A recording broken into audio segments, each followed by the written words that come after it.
Hi guys, and welcome to the State of Crypto, your one-stop source for all crypto-related news.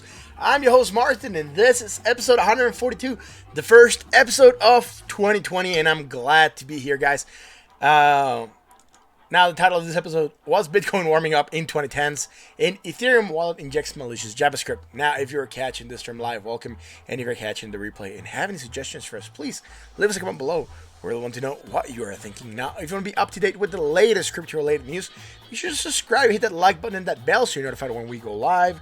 And yeah, if you want to keep on chatting with us once the stream is on, you can join us on the Discord. The link is in the description. Guys, thank you for being here again. Like I said, it's the first day of 2020. I hope you had a great time yesterday. Hope you started this year with a lot of energy, with a lot of new goals set. And I hope that you meet them this year and that you're able to really go after what you want or what you wanted to do last year, but you weren't able to. I hope that you can, this year is the year that you can get that done.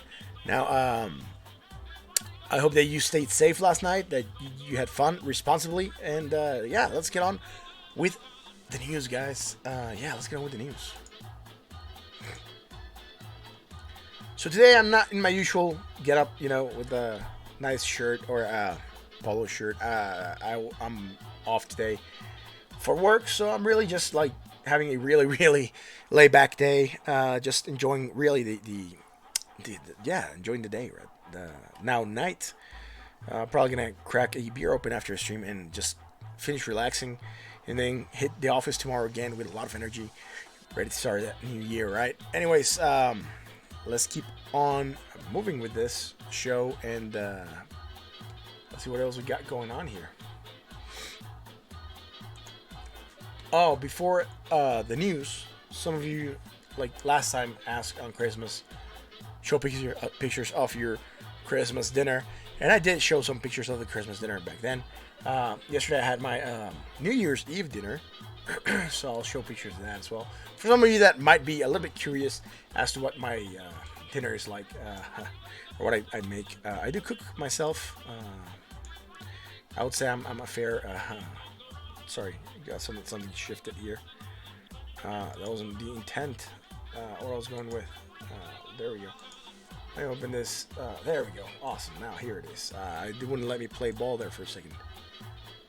So some of you might wonder what my dinner, or Christmas dinner, or New Year's dinner, or whatever it looks like. There's a picture of it, right? Making sure everything is on the screen. Yes, it is nicely on the screen.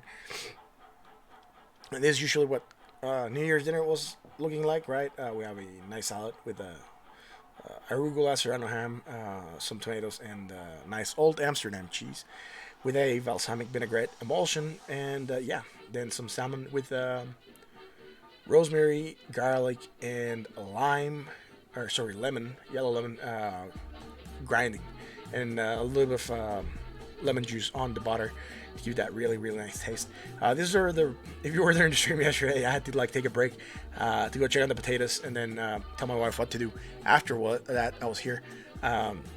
This was the roasted potatoes that we made. Also had rosemary, a little bit of garlic, salt, pepper. What else did I put in them? Some paprika, and also some lime grinding and lime juice to have it balanced a little bit more with the fish, and they did balance beautifully with the fish. And then up here some asparagus that had also made in butter with not garlic here, but some it's gonna be funny, but a Montreal steak seasoning, or sort of that seasoning. That's the closest I can relate it to. And then put some lime on that and some butter as well. A little bit of oil to prevent that butter from from burning. But again, that really made it become like a sauce, like a really pasty sauce, liquidy, right? Almost like a syrup, let's say. And so they were beautifully coated, and that was really good. Then there's other pictures, right? Like we had some honey almonds with this nice bread that had chocolate and cranberries, I think. The asparagus, then grapes. Here's a picture of the potatoes, right? Potatoes were really good. They're like baby potatoes. They're really nice. And then this dish prior to us putting everything else on top. And again, the fish was really nicely cooked. A little bit pink in the center and nice on the outside. The pan wasn't hot enough when I put the fish was pre-frozen, so it wasn't the best fish. But again, the pan wasn't really hot when I put it on, and it didn't get that really nice sear that you want to get on it. But again, the fish was really nice in flavor, tasted beautifully, and that's what I was going for anyways. And this hat was just an amazing compliment to everything. So yeah, that was what New Year's Eve dinner was like. Hey Soka, Happy New Year's. Thanks for being here, brother. I appreciate it. And yeah, it looks good. Yeah, it was really good, man. It was really tasty. So that out of the way, let's move on with the news, right? What is going on? Well, this article is called 4 Reasons Why Bitcoin Was Just Warming Up in the 2010s. And this is from CCN. I think it's Coin something network or news. I can't remember. Anyways, on to this article. It starts by stating that Square Crypto, the Bitcoin division of Twitter's founder Jack Dorsey, Square Payments, rang the new decade with a new prediction, saying that this decade was Bitcoin just warming up. That's the prediction. 2010 was just Bitcoin warming up. Now, the article mentions 4 reasons why the Square Crypto assessment holds true. The first one is the Bitcoin price floor is rising exponentially. Bitcoin skeptics howl with glee every time the price swings wildly downward.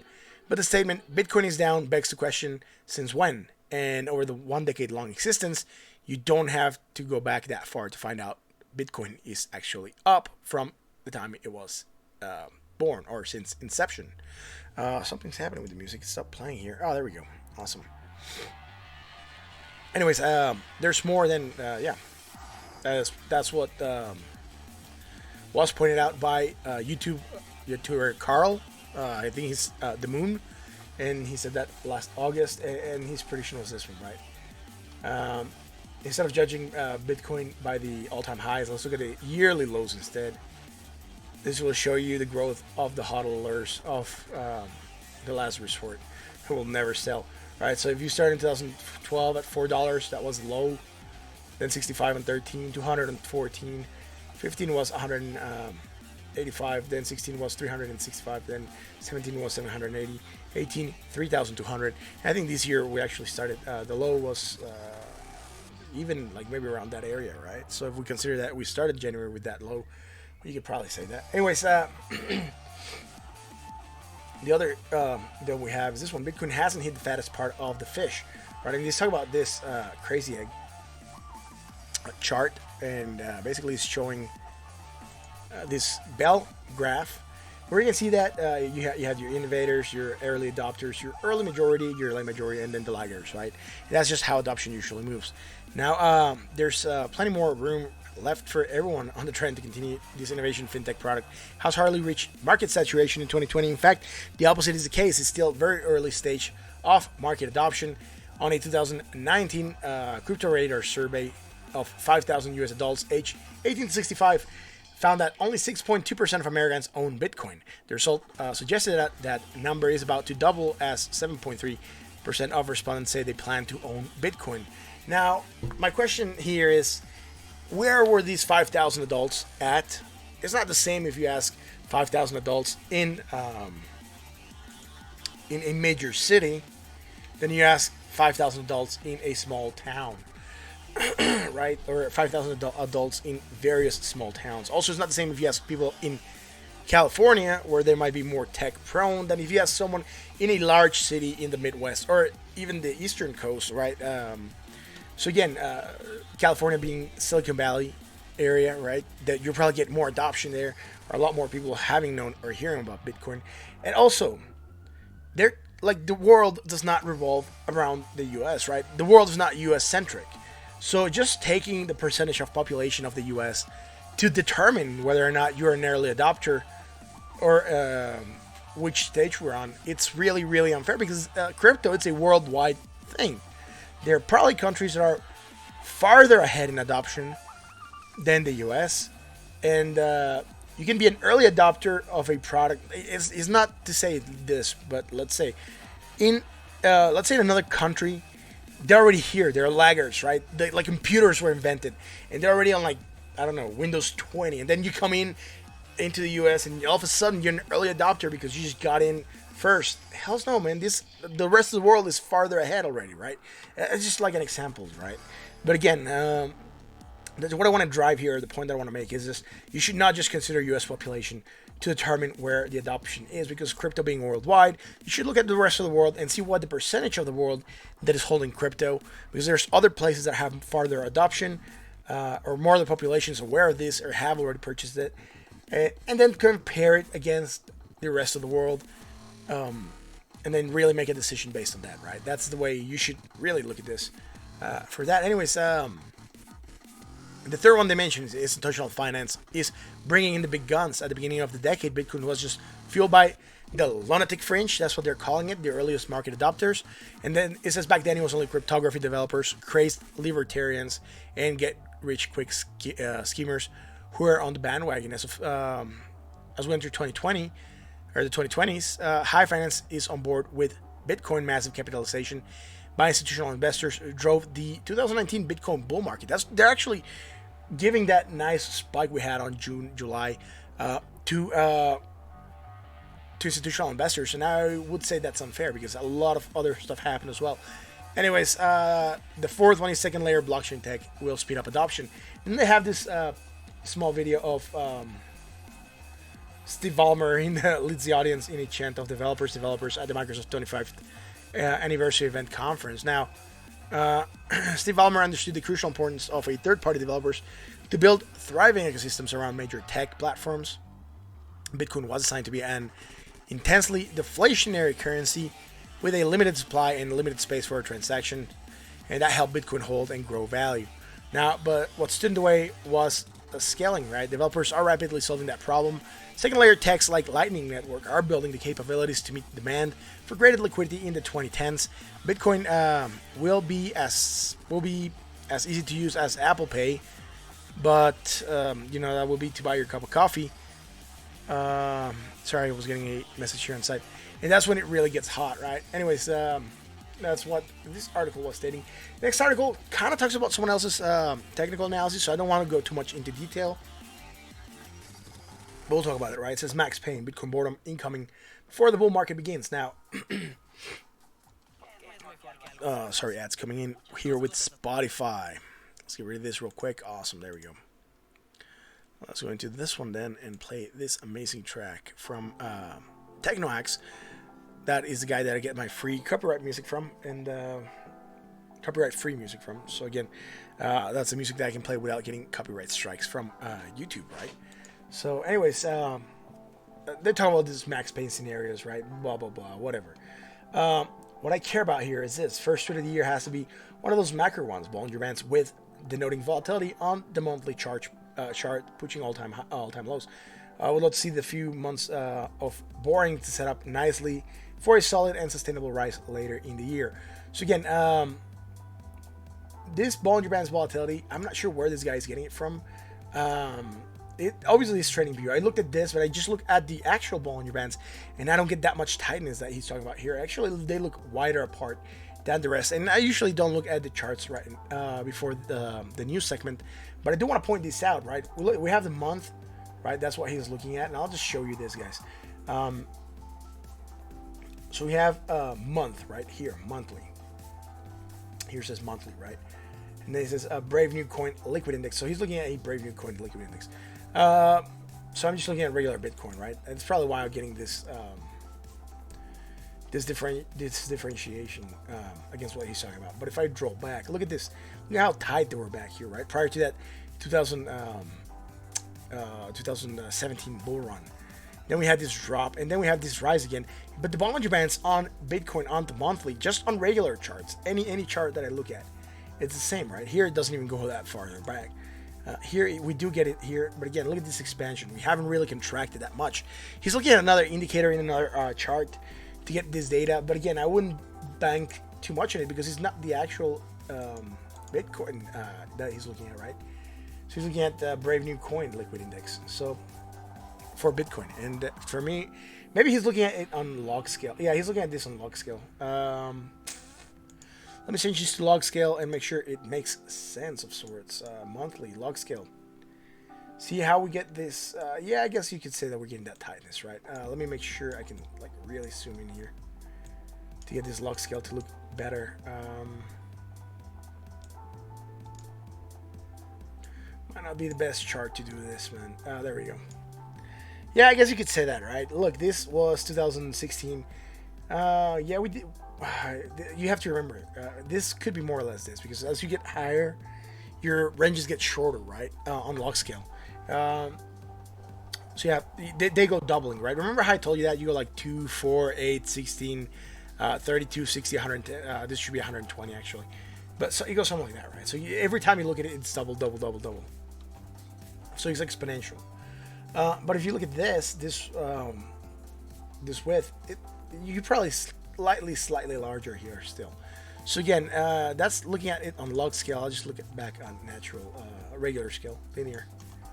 So we can get back to this. And yeah, maybe, man. Maybe that's what he was looking at. But again, I wouldn't bank too much on it yet. We still, after that, probably have sideward motions like the article was stating. And then we'll take it from there. Anyways, let me get back to the setup prior to the stream. And let's keep on looking at this, right? That's exactly what long-term crypto analyst Dave the Wave sees for the future of the crypto market, including Bitcoin, according to the analyst Bollinger Band width. Measure of the deviation between the two, the outer Bollinger Band denoting volatility is reaching the lowest level since recent years, making it for a great setup for a solid, sustainable rise in the later year. You know, we talked about that, right? When volatility hits the market, you get these explosive moves. That's why I looked at Bollinger Bands, and we'll see how far apart they are. The closer they get together, less volatility there is in the market, the more that means that we're about to get a move that is going to be violent. We don't know if it's going to be to the upside or the downside. And that's something that Bollinger Bands don't really tell, and that's information that you have to look somewhere else to really find it, right? Anyways, this is whatever comes before the sustainable rise. Is boredom and sideways trading, likely in ranges that the crypto has already seen in the last few months trading within. Adding to the monotony traders may feel during this period of reduced volatility, and that usually happens, right? You get this sideways motion trading, and it just gets really, really boring in the market. It's just like there. I don't care about this other part, like the 6,000 scenario, whatever, man. We'll talk about that when we start heading there, and we are kind of starting to head there. But we'll talk about that later on once we actually really heading towards that area. Like I said, boredom, it's when things get defined, right? We get those explosive moves, usually to the upside when volatility leaves on boredom, right? Like after we find our mid part, or at least we start to get volatility coming in, and it just makes the market more interesting again. Now, I'm glad that I got into this, into doing this channel.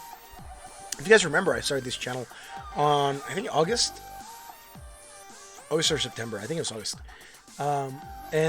Something that I'm glad I did is that I caught it on a downtrend, right?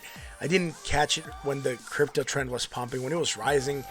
So I'm glad I took it on an adverse time, because it's going to give, I believe it's going to give me a lot more definition, because I've been here for the downtrend. So now I'm probably going to be here also for the stagnation.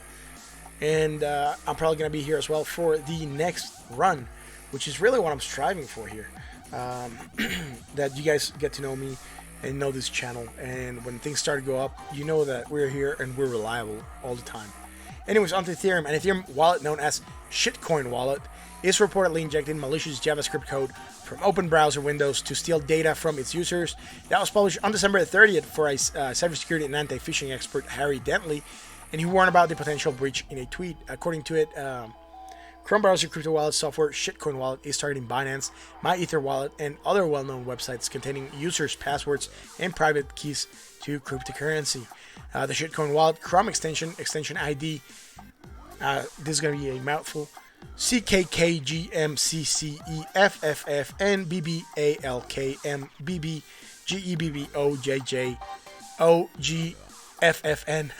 Works by downloading a number of JavaScript files from a remote server. The code then searches for the open browser windows containing web pages of exchanges and Ethereum network tools. Now, the code attempts to scrape data input into those windows, and once it does, the information is sent to a remote server identified as an ERC20wallet.tk, which is a top-level domain address belonging to Tokelau, a group of South Pacific islands that are part of New Zealand's territory. Now, Shitcoin Wallet is stealing users' data. May sound similar to recent incidents, including Apple threatening to unlist Coinbase mobile decentralized app browser from its app store, and Google removing Ethereum wallet app MetaMask from its Google Pay app store last week. Both of those instances, however, have been subject to considerable controversy due to a lack of evidence of malicious conduct on part of those apps. Now, while the name should be a dead giveaway, that is better to stay away from this particular Ethereum software wallet software. Shitcoin wallet contains some suspicious added features. According to the company's blog post, the Ethereum wallet, which launched on December 9th, claims to have over 2,000 users, and it is a web-based wallet which has several extensions for different browsers, which I will discuss further in the article. That's what they actually say. That's actually a quote. Anyways, however, this doesn't square with what the company mentions at the end of the very blog post, which says, reads the shitcoin wallet is currently only supported by Chrome. So again, guys, stay away from stuff like this. I do like cover these articles so you know that there's this stuff happening, and you don't fall for it, and you stay like safe, right? Anyways, if you want to use that wallet, use it at your own risk. Not recommend it here for anything, right? Let's go on to the next article. We don't have any news for Ripple, unfortunately, but we do have a news article for Litecoin, and I don't have anything for Ethereum. So after this article, we'll move on to the technicals. Litecoin Mimblewimble-based privacy efforts are finally underway. David Burkett, the developer behind this sub-project, has announced that he has completed the first month of development. After months of planning, development of the Mimblewimble extension block has officially started. Burkett posted to Litecoin Talk on December 29th. This project has been in progress for nearly a year. In January 2019, Litecoin creator Charlie Lee announced plans for a private transactions. In August, the project recruited David Burkett, who is known for his work on Green, a Mimblewimble-based privacy coin. Specifically, Burkett developed Green++, a wallet and implementation for Green. Now, Burkett announced several details in early December. At that time, he noted that he had redesigned Green++ for easier integration with Litecoin. And he also confirmed that the features would be integrated via Litecoin's extension blocks, eliminating the need for time-consuming hard fork. Finally, he introduced Tor and CoinJoin as extra privacy features. This week's update, Burkett revealed that he has restructured and standardized part of the projects. He added that he will determine a build method, define Litecoin models, migrate database implementations, and speed up sync time in January. The end result seems to be that development on Litecoin Green++ is closely interrelated. Anyways, Burkett is being paid at a rate of $6,000 per month. So far, Litecoin community has donated $18,500 worth of crypto to a development fund, which intends to grow to $72,000. Much of this amount has come from Litecoin creator Charlie Lee, who has also donated 1.5 Bitcoin or $10,000 to Green++ to help fund the project security audit. That's it for the news segment. We're going to move on to the technicals. Play this small intro, which is going to be choppy. For some reason, I cannot get him to play perfectly this one. The first one plays nice, and the second one just doesn't want to play ball. After that, we'll move on to the technicals, right? So bear with me for a second. There we go.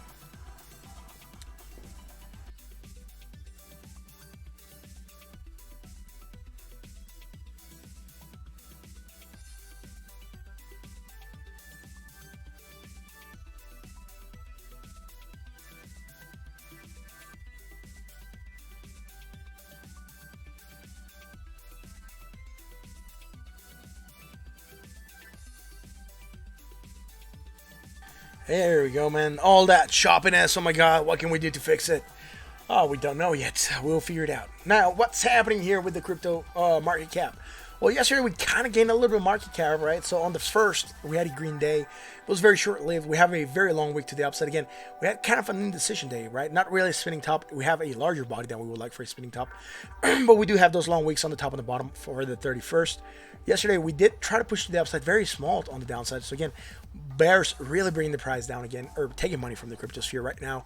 Seems to be that we were losing. And remember what I said yesterday? If we don't hold that 20 MA and we fell at it, we're probably gonna end up losing value. And look, we are losing value right now. Anyways, yesterday opening at 185.71 billion, closing at 186.50 billion, a $649 million move to the upside.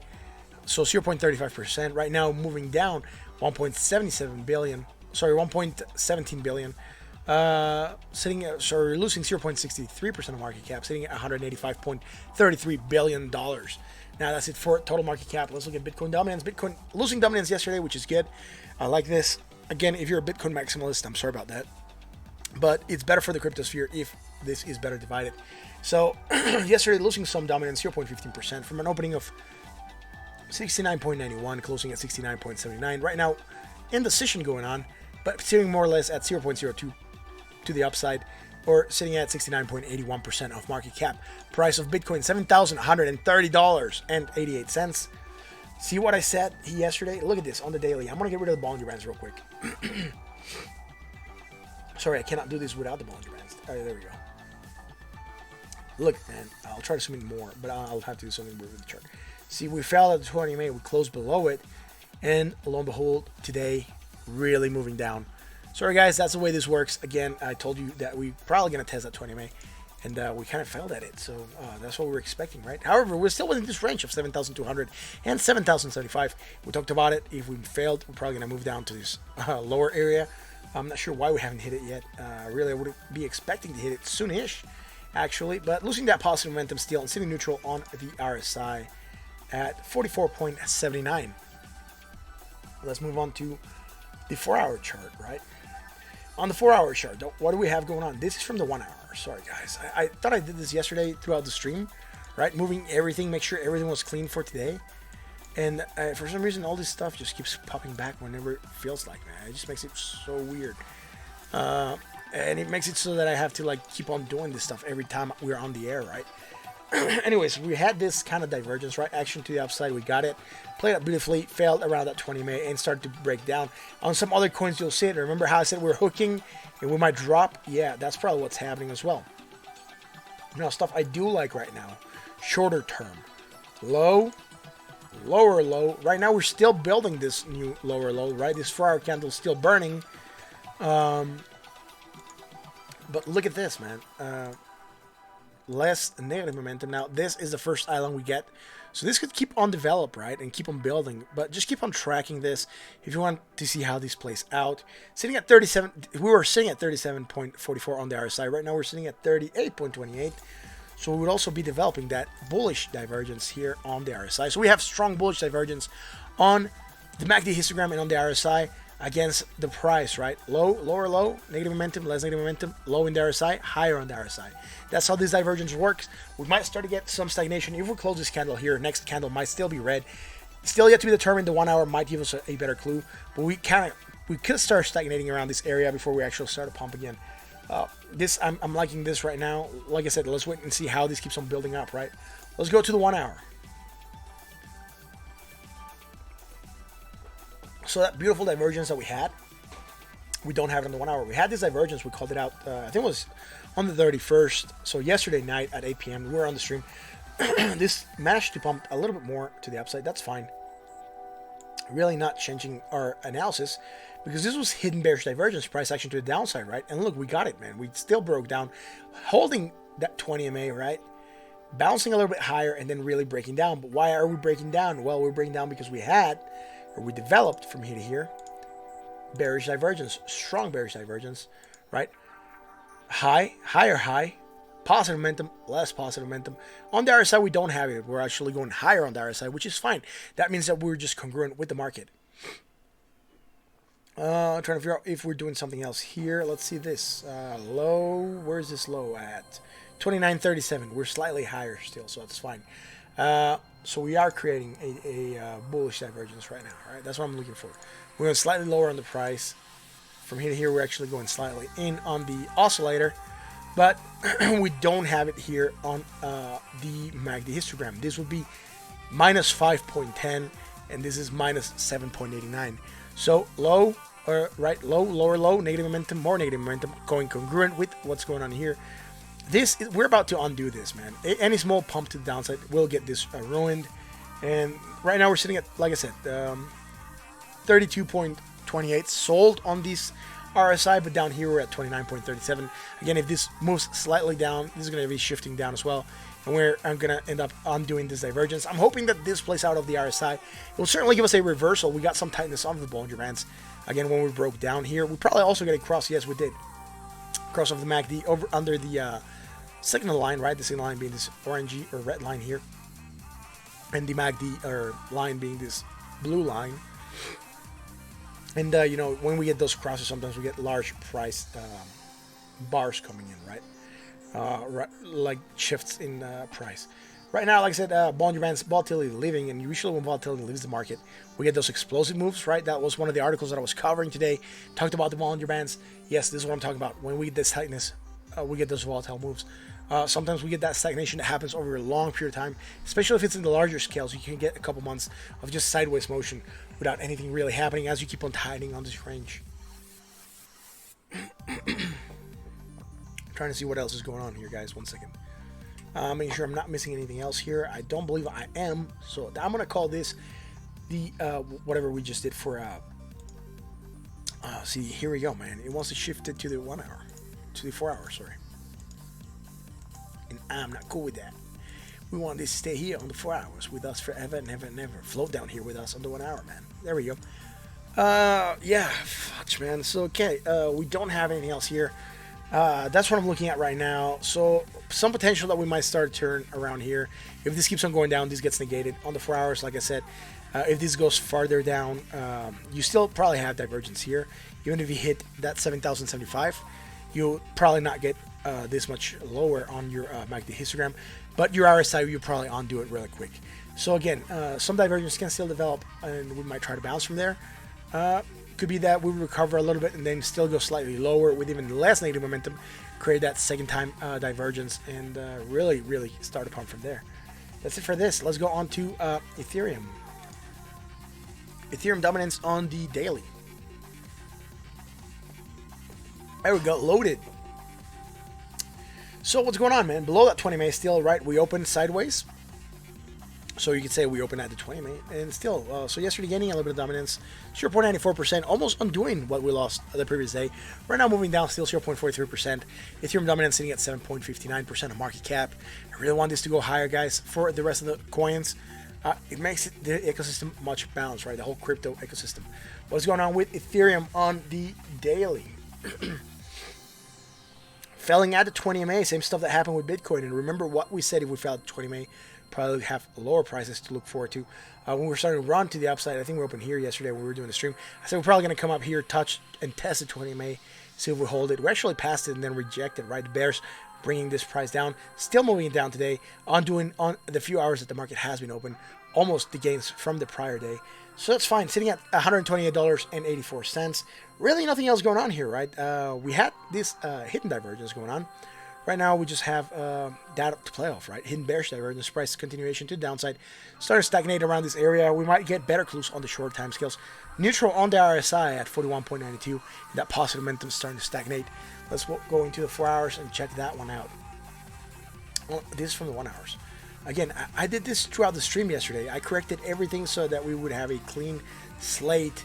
And really, it's just really not playing ball, man. It's so weird. This from the 1 hours as well.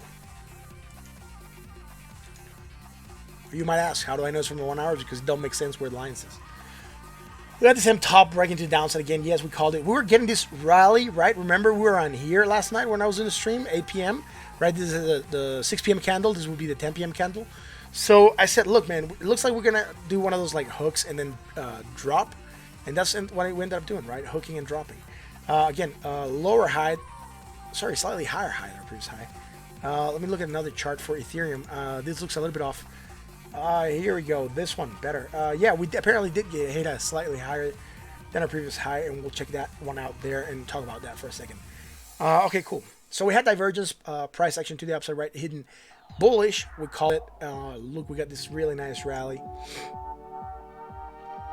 So this will be going higher, and we really don't have anything here to call on the top side. Let's see. Sorry, there we go. 55.93, 56. No, so slightly higher. I thought it was slightly lower when I was looking at it, but no. Oh, okay, cool. So we didn't have anything going on. So we just kind of rallied and then dropped. That's fine. Failed to hold that 20 MA, right? For the 4 hours, and I want to look at the 1 hour for clues as to why we dropped here. Probably we developed some divergence. We don't have anything going on here, right? Low, higher low, negative momentum, less negative momentum. So we're going with the market. Maybe on the other side. Let's look 43, 59, 45. So slightly higher here as well. Nothing on the 4 hours. Let's go into the 1 hour. On the 1 hour, what do we have? We're calling this hidden bearish potentially. We said it was going to keep on developing, keep on tracking it, right? It kept on rising. That's fine. We kept on going lower. That's fine. Really, not much going on here. We did move to the downside a little bit, right? We were calling that out here when we were doing the stream, so that's fine. It played out as called, right? So to the downside, holding that 20 MA, bouncing off it, moving down slightly again, retesting that 20 MA, rejecting the lower prices, and then rallying up more. So again, stuff that we called out really played like we were expecting it for it to play. What I was hoping to see here was some divergence developing that could indicate the move to the downside, but I'm not seeing it, right? So we have a high, higher high, positive momentum, more positive momentum, that's fine. It's congruent, and also a low on the RSI, higher on the RSI. Really just going with the market. So again, probably breaking because Bitcoin started to break down, and that's usually what happens sometimes with the smaller coins or the altcoins, because they hold so little of the market cap. They're so susceptible to Bitcoin's movements and Bitcoin dominance. So sitting sold right now at 34.72. Really nothing else going on right now that I can see. This would be 0.35 negative, 0.31 negative. So right, low, higher low, negative momentum, less negative momentum, overbought the RSI. So low on the RSI, higher on the RSI. Really nothing going on with Ethereum. Let's go on to the XRP. XRP dominance. What is going on with dominance? Yesterday, losing a little bit of dominance. 0.30%. Right now, gaining 0.19%. Sitting at 4.84. Sorry. 4.48% of market cap. Price of XRP, 19 cents, 19.13 cents. Actually, moving down right now. Yesterday, trying to gain a little bit. It didn't even quite touch the 20 MA on the daily. We just barely got to 1940. Remember how I drew this line? And I said we probably want to get there. That's one of our resistances that we have coming up. And then I drew this one as well, the 1975, because I didn't have these ones out before yesterday. So look, man, we just kissed this one, and we started to move to the downside. We probably went a little bit over it, but again, we knew it was going to be a resistance, and we started to break down again, sadly, because I really want this to keep on developing and rising. So I do have this. Let me just draw a line there. There we go. I just want to expand this a little bit more, but I want to make sure I stay on that line. There we go. Awesome. Now I'm going to get rid of this line here. So I just extended it for a couple more days, and we'll see how longer we stay within this range, right? This yellowish range that I have, it's an area of support resistance that I've determined. We can just float around and kind of sort of be safe, but if we break it, then all hell breaks loose for XRP. So again, developing more positive momentum, that's fine. Again, high, lower high, positive momentum, lower in that positive momentum, higher on the RSI, lower on the RSI. Sold right now on the RSI on the daily at 39.03. Let's go into the 4 hours.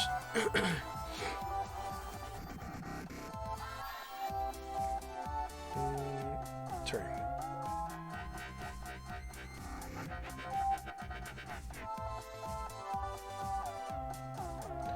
See, the other day, my browser crashed, and I was trying to find a window, and I really want to see if I can...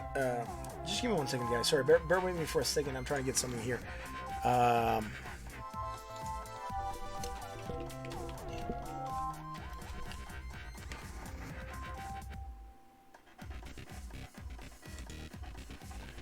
It's this one. I lost the website, and I just noticed that I didn't have it open here on the side.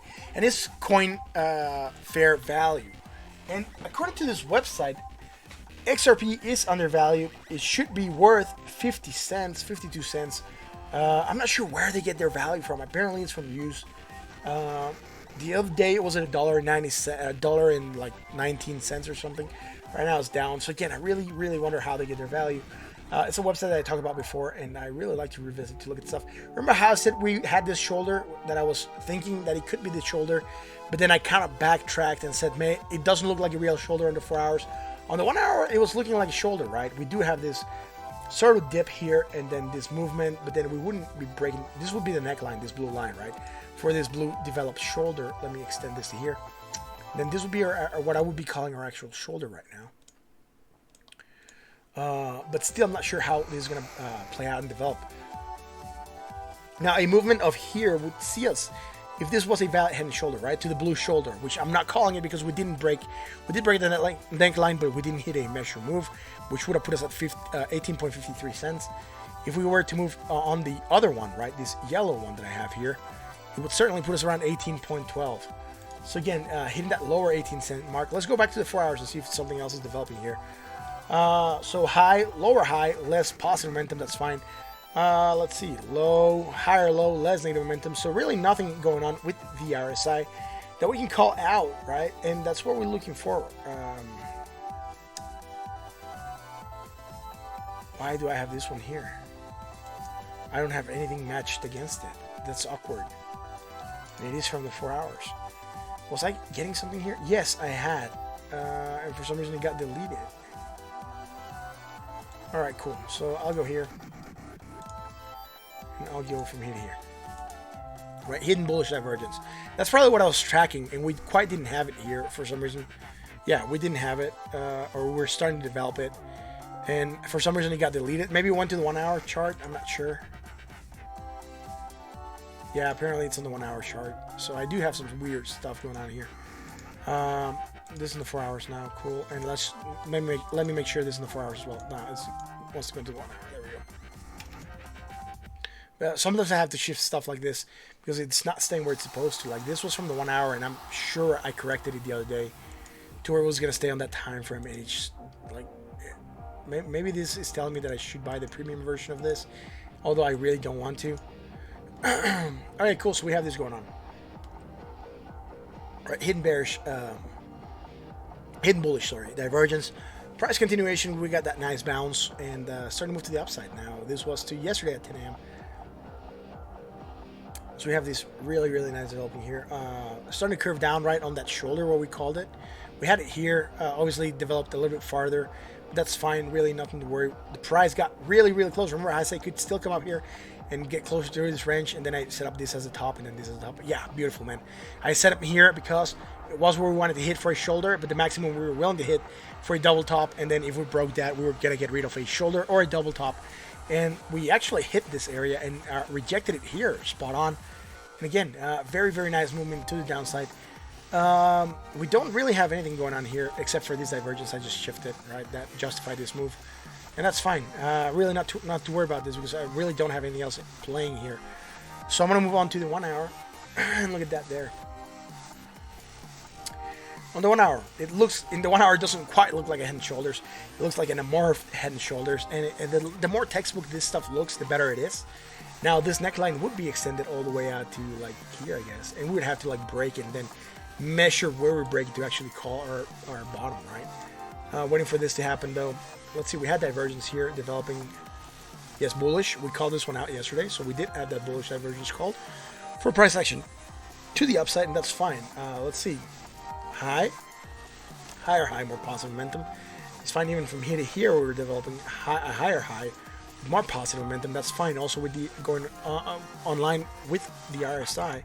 Setting sold right now at 32.41, but right now, let's see, from here to here, we're going like, look at this, man. We dropped dramatically on the RSI from here to here, almost the same height, right? We're talking about like this was 19.44 cents, and this was 19.42 cents, a 0.002 cent move. Look at how drastically dropped on the MACD histogram, right? Boom, man, like almost negated all that positive momentum. It decimated it. It's not really good when you see that. It's not, yeah, it's not the best looking, man. And again, moving to the downside, which was something that we were kind of expecting to happen. Hitting that 19, right now sitting at 19 cents, 19.098 cents. Going sold again. Really wouldn't be weird for this to go lower, right? And something that would happen here on this downsloping shoulder is that if we got to this level, 18.90, right, 18.90 cents, we were going lower than our previous low and probably create a little bit less, like drop in our divergence, depending on how we get there, and create some divergence and try to pump. But right now, we really don't have anything else going on. What we do, hidden bullish, right? I'll just draw it out right now. I was forgetting about this one. That's in the 1 hour. Yes, it's going to stay here. Awesome. I'm going from a low to a higher low.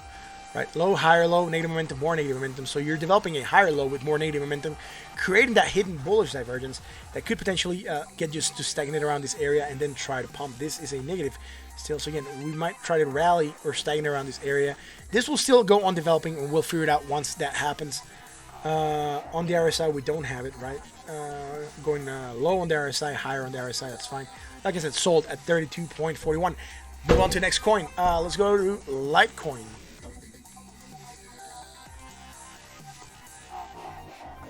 Litecoin on the daily.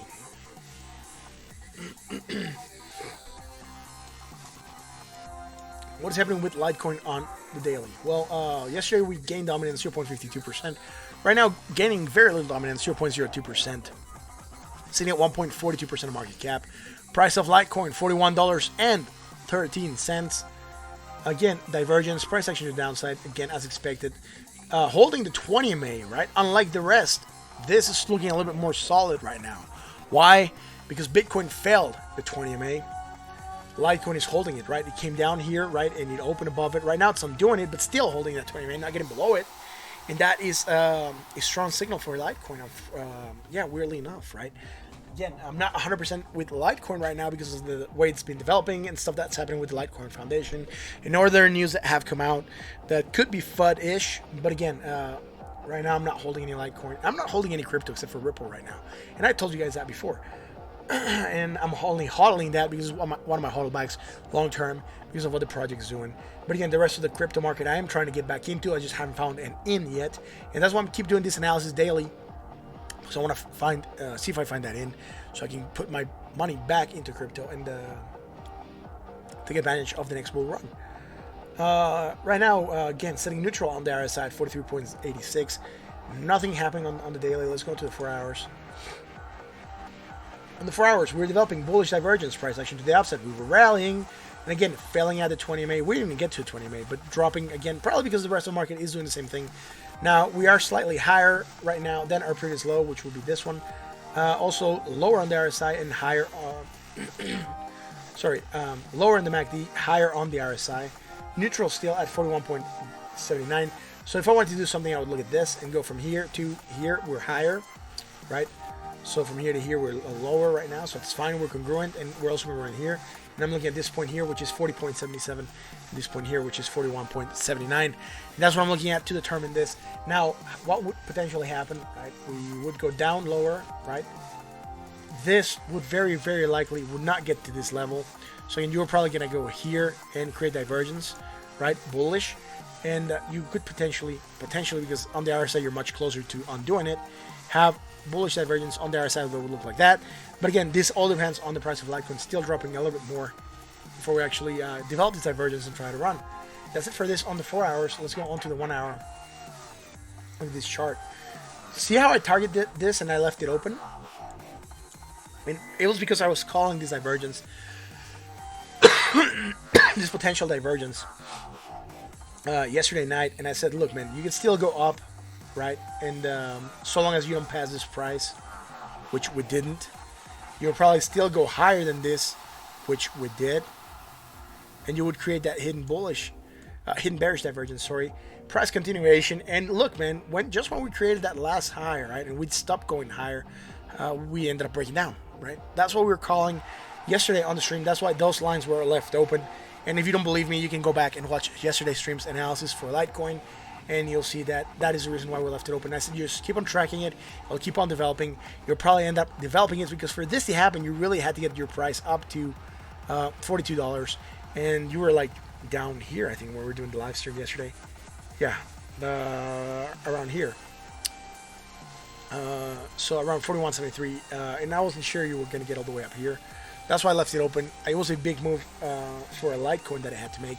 And Bitcoin really didn't look like it was going to play ball. So all you did was just rise up a little bit more and then broke down from there, right? And, beautifully what we talked about. So again, all that information, if you don't believe me, you can fact check me. It's there from yesterday's stream. Let's go to Binance dominance. Yesterday, losing dominance, 0.37%. Right now, losing dominance still 0.48%. Sitting at 1.13% of market cap. Binance holding the 20 MA once, twice, 3 times. I think here we also touched it 4 times, man. So we were rejecting to go lower than the 20 MA, losing dominance meaning. And let's see where it's at. Binance, $13.45. Sort of similar, right? Even though we're right now breaking below 20 MA on the price, but more or less holding it. The day just started, so it still has a long time to go before it actually dies out and we figure out what happened with this. But again, this divergence, we had it here, and that's fine, right? We had divergence, called it out, price action to the downside, hidden bearish, moving down. That's great. Nothing to worry about on the daily. It's neutral on the other side, 41.94. Let's go into the 4-hour.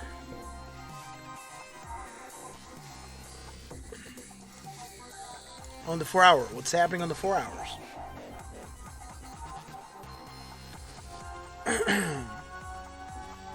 Low, higher low, more negative momentum, calling that divergence. We called it out, price action to the upside. Look, we rallied. Fell at the 20 MA, that's fine. Try to rally again, failed again at the 20 MA as well, and then breaking down.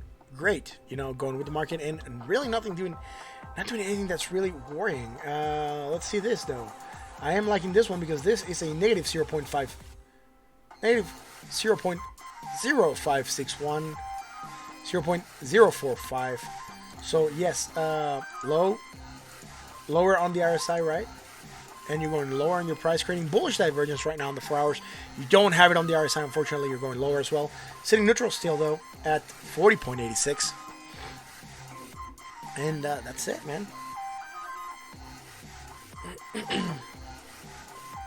Potentially developing bullish divergence, right?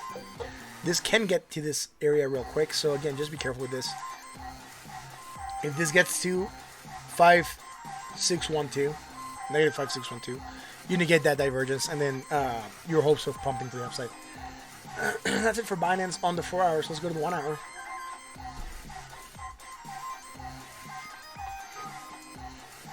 See, this from the 4 hours came here to play with us on the 1 hour, and we don't want it here. So sending it back to 4 hours. Have it grounded there, and we'll check it out from here. Awesome, man. So what's happening? Are we going higher? Yes, slightly higher. Are we going higher here? I'm not sure. Let's see. 166. 180. So this is much higher still.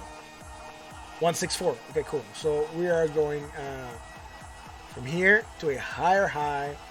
From this high to this slightly lower, right? So positive momentum, less positive momentum. You're going higher in the price, creating bearish divergence. Strong bearish divergence. Price action to the downside. You started to break down since.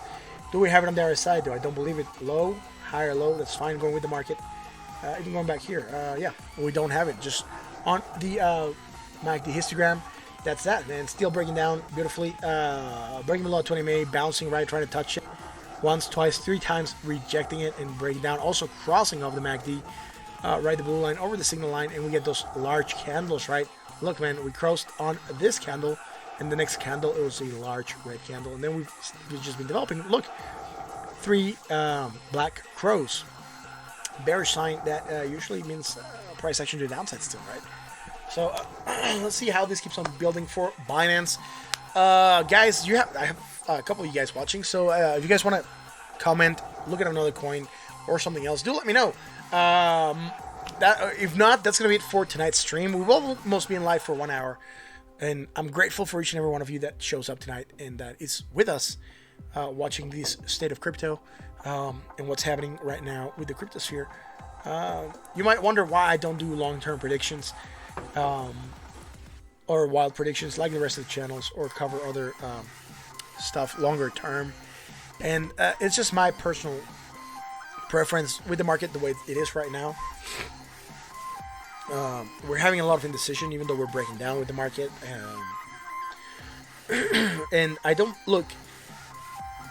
This is what I would have to say to that, right? For you to be able to make a prediction, you have to make consistent short-term predictions, right?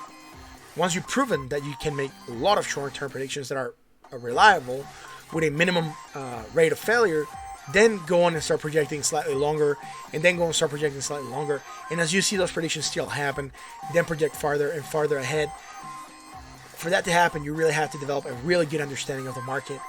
And you really need to get, like, a really good idea and feel for how the flow is working with the market, right? And then set up targets to the upside, potential targets, and talk about them potentials, because nothing is set in stone. What I don't like about all these predictions that come out is a lot of people are saying, oh, we're going to go to like 1 million. We're going to go to like 100,000. We're going to go to 200,000 by this date, by this date. Yeah, man. Give me enough predictions short term that are right, and I'll believe your long-term prediction. But don't come here with a long-term prediction. We cannot even predict what's going to happen in the next couple of hours or in the next day or so. Something that I like about this channel, and I'm proud of what I'm doing here with you guys, is that my predictions have almost been spot on as to where the market is going to move when we've made them, or when we talked about them on the stream, right? And I tell you guys, keep on tracking. This is not done. This is going to keep on developing. This is how you would negate it. This is how it would happen. Right? I give you that sort of help so that you guys can determine how the market might move and where the market could go, instead of telling you, oh, this is what's going to happen, you should do this and that, whatever, man. I'm not an advisor. I'm not going to give you advice. I'm telling you what I do see on the market, and usually what I've been seeing has been spot on, and that's something I'm glad that I'm doing with you guys, because then you know that you can trust the calls that I make, right? Anyways, guys, I don't believe anyone else is posting anything on the chat. Yeah, I wish someone else had any requests, but since we don't have any requests right now, I will call this a stream. Thank you guys for watching. Again, it has been a pleasure being here with you guys, sharing this stream tonight. If you like what we do, you know what to do. Hit that like, that sub, that bell so you're notified when we go live. Comment below, comment on the chat. It makes it much more interactive when you guys comment. It makes it more engaging for me when you guys comment. Again, this is The State of Crypto. I'm your host, Martin. It has been a pleasure being here with you guys for the first day of the year, 2020. I wish you the best this year. Really, I hope it's really filled with lots of new challenges for you guys to meet, a lot of new goals to reach. And yeah, I really wish you the best. That's it for tonight. Guys, talk about crypto to your friends, to your family, to your co-workers. Let them know that we are here. I believe we are, really, I do believe we're one of the best info channels for crypto. We do explain stuff when asked.